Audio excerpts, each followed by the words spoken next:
जयराम जी की दोस्तों, ज्योतिष एवं कर्मकांड की अनंत बातों को आप सब सुनते हैं। आज भाग संख्या 60 में मैं परिचर्चा करना चाहता हूं राहु ग्रह का स्वभाव, राहु ग्रह का प्रभाव और राहु ग्रह का निदान।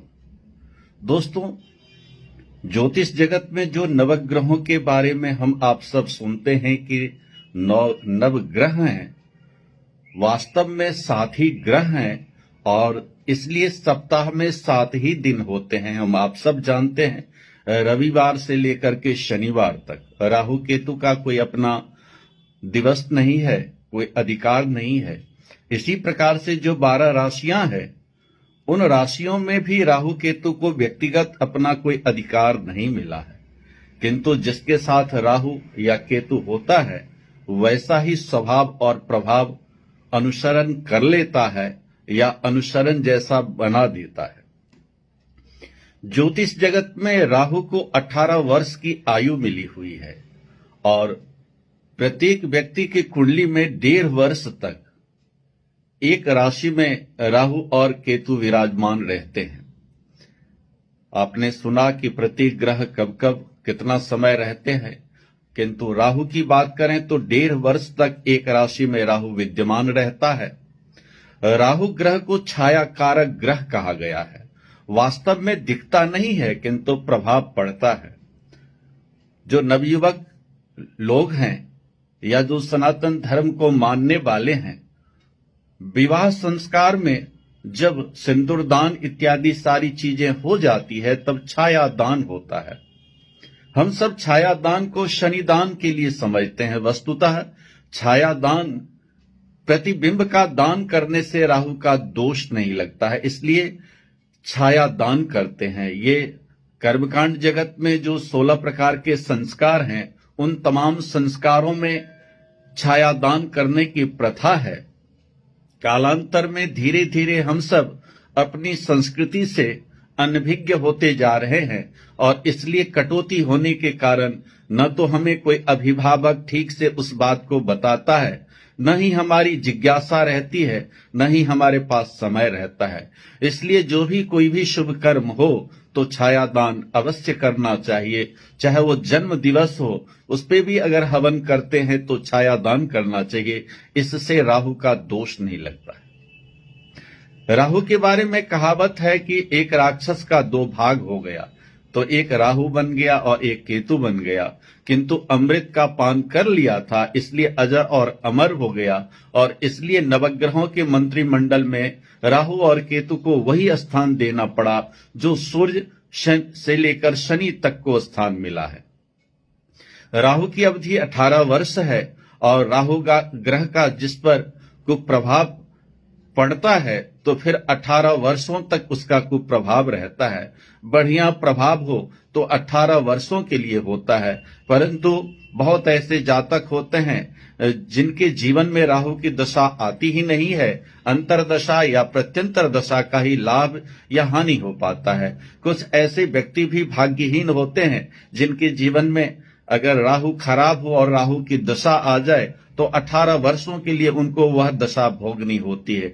कुछ महान व्यक्ति होते हैं जिनके जीवन में राहु बढ़िया होता है और राहु की दशा आ जाए तो 18 वर्षों के लिए लाभ मिलता है। ज्योतिष जगत में सभी ग्रह सीधे मार्ग से चलते हैं, किंतु राहु केतु उल्टे मार्ग से, क्योंकि ये विपरीत हैं और विपरीत ही इनकी दिशा है, विपरीत ही इनकी सोच है। राहु से जो युक्त जातक होता है, अगर वो बढ़िया राहु है तो बढ़िया पद पर आसीन होगा, बढ़िया सोच रखेगा, बढ़िया विचार रखेगा। अगर अग्निकारक ग्रहों से संबंध है या उग्र ग्रह से संबंध है या हानिकारक ग्रह से संबंध है तो फिर जातक के लिए अनिष्टकारी हो जाता है। बढ़िया काम बिगड़ जाते हैं, बढ़िया सोच बिगड़ जाती है, बढ़िया मंजिल नहीं मिल पाती है। इसलिए यह तमाम बातें तो हमें जन्मपत्री से मिलती है, किंतु ऐसा समझ लें कि राहु का जो प्रभाव है वो सप्तम दृष्टि पूर्ण पड़ती है। इसलिए जहां पर राहु होता है अपने से 7वें घर को पूर्ण दृष्टि से देखता है। और दुखद बात यह है कि वहां पर केतु होता है और केतु भी अपने घर से सप्तम भाव को पूर्ण दृष्टि से देखता है। इसलिए ये बड़े ही मंथन करने की बात होती है। राहु ग्रह बृहस्पति के साथ समावेश कर ले तो चंडाल दोष बन जाता है। राहु ग्रह सूर्य के साथ या चंद्रमा के साथ समावेश कर ले तो पितृदोष बन जाता है या मातृदोष बन जाता है। राहु ग्रह बुध के साथ युक्त हो जाए तो फिर बुद्धि उसी दिशा में चलने लगती है। राहु के साथ शनि हो जाए तो फिर उसी प्रकार की प्रवृत्ति बन जाती है। अगर मंगल हो जाए तो फिर छद्म भेदी हो जाता है। इसलिए ये तमाम बातें हमें जन्मपत्री से मिलती है। परंतु इतना समझ लें कि ज्योतिष जगत में और किसी ग्रह से डर हो या ना हो, जिस प्रकार से शनि ग्रह से, क्योंकि शनि को तो न्यायाधीश कहा गया है, शनि देव फिर भी एक ईमानदार और सही निर्णय दिशा देते हैं, किंतु राहु का जो प्रभाव होता है वो व्यक्ति के मस्तिष्क के ऊपर सबसे ज्यादा होता है। राहु ग्रह को वैसे व्यक्तिगत कोई राशि नहीं मिली है, किंतु कन्या राशि में राहु बढ़िया हो जाता है और इसलिए कन्या राशि का अगर राहु हो तो लाभ मिलता है। राहु की सबसे बड़ी बात कि राहु को प्रसन्न करने से ही व्यक्ति लाभ पद ले सकता है। राहु कहीं भी रहता है तो ज्यादातर अनिष्टकारक ही होता है। इसलिए राहु की आराधना से ही राहु का लाभ लिया जा सकता है। और ये सिंहिका के गर्भ से राहु जी प्रकट हुए हैं, इसलिए क्योंकि इनके माता का नाम सिंहिका है और सूर्य और चंद्रमा के मध्य में एक राक्षस विराजमान हो गया था और सूर्य चंद्रमा ने भगवान श्री हरि से कहा। इसलिए राहु और केतु जो है सूर्य और चंद्रमा को परस्पर वैरभाव से देता है और मर्दन करने की सोचता रहता है। इसलिए ज्योतिष जगत में चाहे राहु जहां भी विराजमान हो, किंतु राहु की आराधना, राहु के दान पुण्य से हमें वैसे ही लाभ मिलता है और इसे करते रहना चाहिए। राहु के लिए कम से कम ये कलयुग है, इस समय अगर 64,000 अगर जो है जाप हो राहु के तभी लाभ मिलता है। फिर इसका दशांश हवन होना चाहिए, तर्पण मार्जन होने चाहिए, ब्राह्मण भोजन होना चाहिए और तुलादान होना चाहिए, तभी हमें राहु का सही लाभ मिलता है। राहु का जो वैदिक मंत्र है, ओम कया नश्चित्रा आभुव दूती सदा वेदः सखा कया सचिष्टया वृता कस्वा सत्यो मदानामगुं हिष्टो मत्सदन्धसः ओम राम राहवे नमः।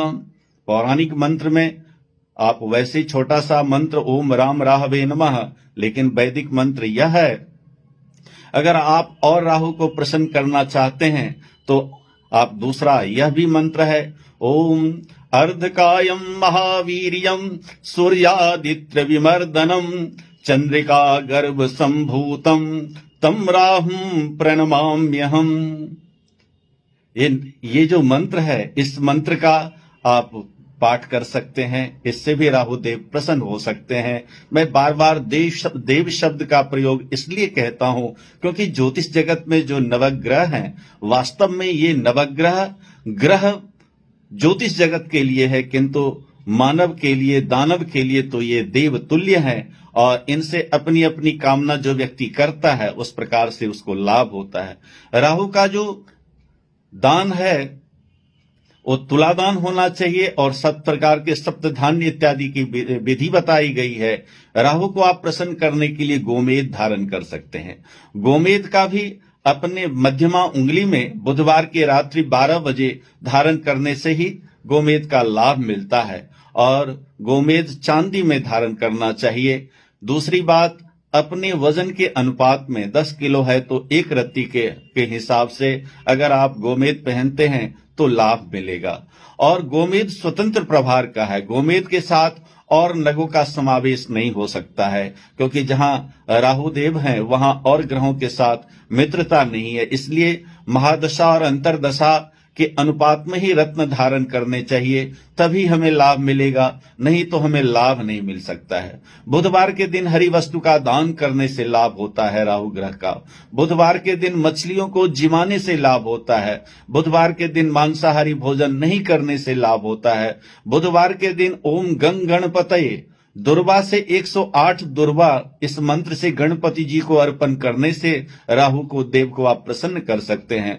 बुधवार के दिन गणपति जी की आराधना होती है और बुधवार के दिन ही राहु देव को भी आप प्रसन्न कर सकते हैं। अतः आप गोमेद पहन सकते हैं और यह दान कर सकते हैं, इन मंत्रों के जाप कर सकते हैं, इससे आपको लाभ होगा। और सबसे बड़ी बात कि जीवन में व्यक्ति को राहु से बचना है तो छाया दान करते रहना चाहिए। और छाया दान उसे कहते हैं कि किसी कांस्य के पात्र में तेल हो या घी हो और अपने ऊपर जो है सिक्के, जो ये चांदी के सिक्के तो आजकल संभव नहीं है, किंतु जो गिलेट हैं, जो रुपया है, उसको अपने ऊपर 3 सिक्के क्रम से उतार कर उसमें डालना चाहिए और अपनी परछाई उस तेल में देखनी चाहिए और फिर किसी व्यक्ति को दक्षिणा के साथ दान कर देना चाहिए। तो इससे राहु का लाभ होता है। और निरंतर चाहे जन्म दिवस हो, विवाह संस्कार हो, मुंडन संस्कार हो, जातक संस्कार हो,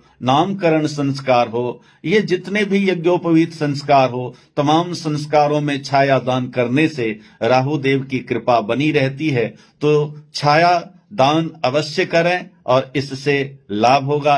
इसी के साथ मैं आज अपने शब्दों को विराम देता हूं। अगले भाग में मैं दूसरे ग्रह के बारे में परिचर्चा करूंगा। जयराम जी की नमस्कार।